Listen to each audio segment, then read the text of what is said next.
বাংলাদেশে এখন দল বলতে তো বিএনপি, বিরোধী দল আছে কিছু না, সংসদে বিরোধী দল আছে, কিন্তু সেই বিরোধী দল আবার খুব হিসাব করে পায়ে পায়ে হাঁটে। তারা অনেক জায়গাতেই আছে, সবসময় প্রধানমন্ত্রীর প্রশংসা করে বেড়ায়, আবার বাইরে গিয়ে বিরাট আন্দোলন করবার ভয়ও দেখায়। ওরা আসলে কাগুজে বাঘ, কামড়াতে পারবে না। অনেকগুলো বছর অনেকভাবে নিজস্বকৃত অপরাধের জন্য যে জীবনযাপন করেছে, সেই জীবনে আর ফিরে যেতে চায় না। যারা অন্তত 6 মাস আগে নয়, মাফ করবেন, 6 মাস 9 মাস আগে প্রকাশ্যে জনগণের সামনে এসে নিজেদের কথা বলতে পারেনি, তারা এখন সংসদের মধ্যে বসে সংসদের নেতা সহ সমস্ত সংসদ সদস্যদের ব্যাপারে কথা বলতে পারে। এই কমফোর্টেবল জায়গা ছাড়তে চাইবে না।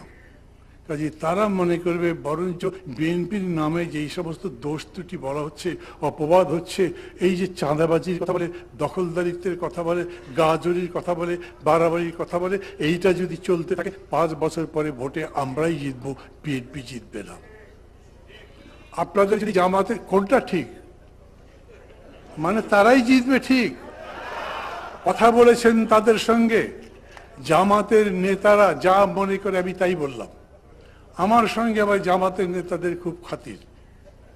আমি যতদিন জেলে ছিলাম, জামাতের নেতারা আবার তাড়াতাড়ি বিস্কুট এগিয়ে দেয়, সাহায্য করে, প্রচুর কথা হয়েছে তাদের সঙ্গে, এখনো কথা বলেন। তারা মনে করেন যে এই রকম যদি চলতে থাকে 5 বছর পরে আমরাই জিতব। অতএব আপনারা যখন এইখানে দাঁড়িয়ে বক্তৃতায় বলছেন ওই বেয়াদবদের শিক্ষা দিতে হবে, তখন আমার ভয় হয়। আপনারা যখন বলছেন এইখানে কেউ বক্তৃতা করছে, তখন বলছেন না এটাই ঠিক, ওদের বিরুদ্ধে ব্যবস্থা নিতে হবে, তখন আমার মনে হয় ওদের বিরুদ্ধে সবচেয়ে ভালো ব্যবস্থা কোনটা? ওরা একটা উল্টা পাল্টা কথা বললো, তাই গিয়ে একটা ঘুষি দিয়ে দিলেন, তাই আপনাকে ঘুষি দিতে লোকে দেখবে। আর ঘুষির জন্য যদি তার চোখের এখানে ফেটে যায়, ওই রক্তের ছবি যদি টিভিতে দেখা যায়, একটার জায়গায় 100টা ভোট একদিনে চলে যেতে পারে। আমি আপনাদের একটা অনুরোধ করব, এই রকম করে গায়ে হাত দিয়ে শিক্ষা দেওয়ার দায়িত্ব নেবেন না।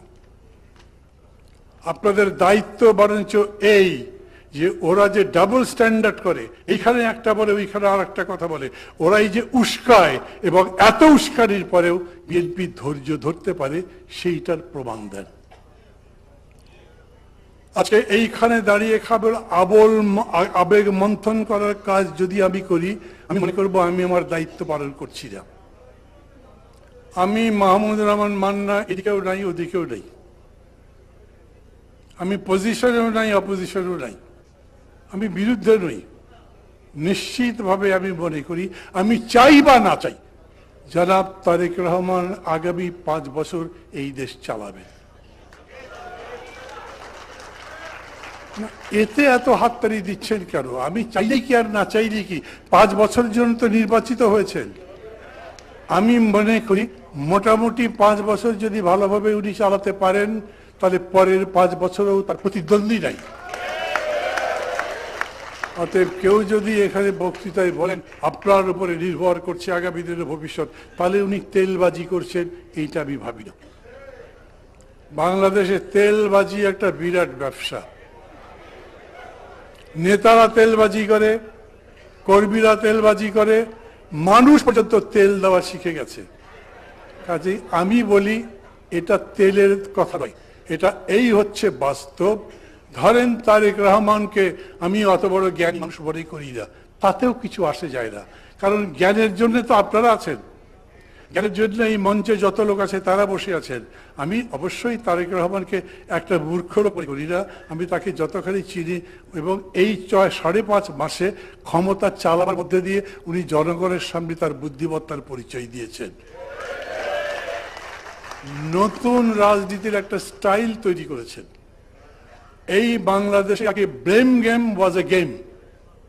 ব্লেম গেম তো বুঝছেন, আরে ও হারামজাদা শুয়োরের বাচ্চা, তো যারা জায়গার আল বদল, যত গাল দিতে পারেন ততই খালি হাততালি পড়ে। তারেক রহমান গাল দিচ্ছেন না, অবশ্য এটা ওনার নতুন নয়, ওনার মাও গাল দিতেন না, তার পিতাও গাল দিতেন না। অন্যকে গালাগালি গালাগালি না করে রাজনীতি করে তারা যে জনপ্রিয়তা অর্জন করেছেন, ওটা একটা ইতিহাস।